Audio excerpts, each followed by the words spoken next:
Hello, Namaskar. This is Firstpost and you're watching Vantage with me, Palki Sharma.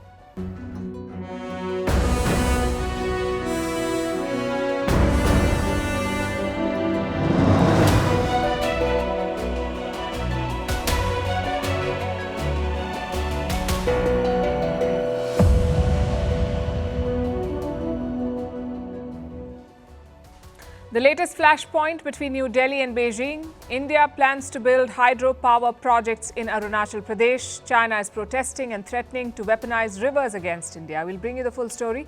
Meanwhile, NATO is training its guns on China, calling it a decisive enabler of Russia's war in Ukraine. We'll tell you how Beijing has responded. Also in the US, it seems only two people want Biden to run for president, Joe Biden himself and his opponent Donald Trump. We'll discuss how the president is causing the biggest crisis in the history of the Democratic Party. In Pakistan, the government has outdone itself. They've borrowed more than $11 billion in 45 days. We'll tell you why and how. Is the global auto sector in crisis? Why is this being called the best time to buy a car? Who is Lamine Yamal, the football wonder kid making waves in Europe? The new UK government has scrapped the Rwanda plan, but London has already spent $400 million on it, and Rwanda refuses a refund. The debate on Spain's famous bullfights and whether animal cruelty should continue in the name of tradition. Why are rich people rushing to freeze their bodies and their wealth in the hope of a future revival? And what's a sugar tax? Does it even work? More than 100 countries have it. All this and more coming up. The headlines first.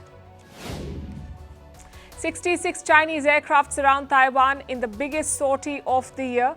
It comes as Beijing conducts exercises in the nearby waters. In recent months, China has ramped up its military presence around Taiwan. Beijing claims the self-ruled island as part of its territory.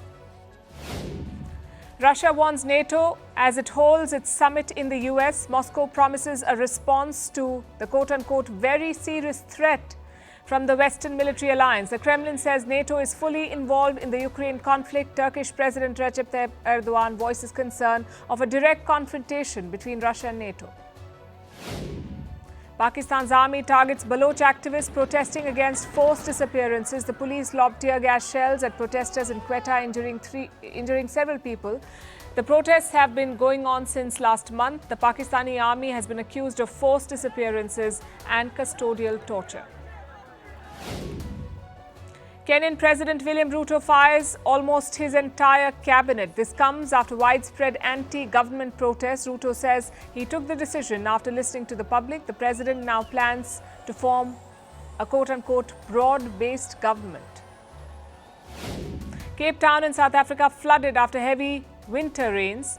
Many roads, including major highways, are waterlogged. Several houses lose their roofs due to the strong winds. Electricity outages also reported across Cape Town.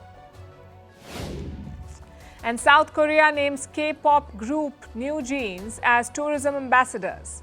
The group will serve for a year but will have no actual diplomatic responsibilities. Last year, more than 11 million tourists visited South Korea, an increase of nearly 250% compared to 2022.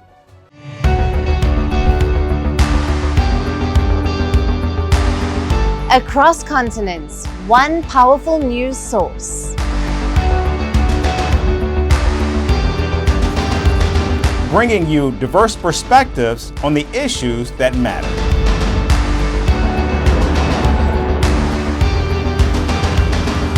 We go beyond the boundaries to give you that little extra about every sporting moment.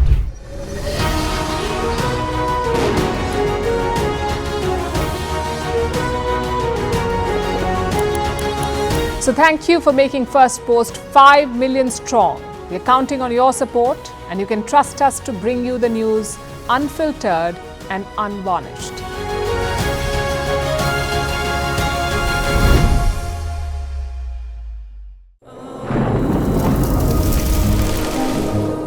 Climate change is on our doorstep. It's time for a revolution to take root. And it starts with 1.4 billion Indians. It starts with one tree for humanity, one tree for Mother Earth, one tree for our future. Project One Tree. a News 18 network initiative.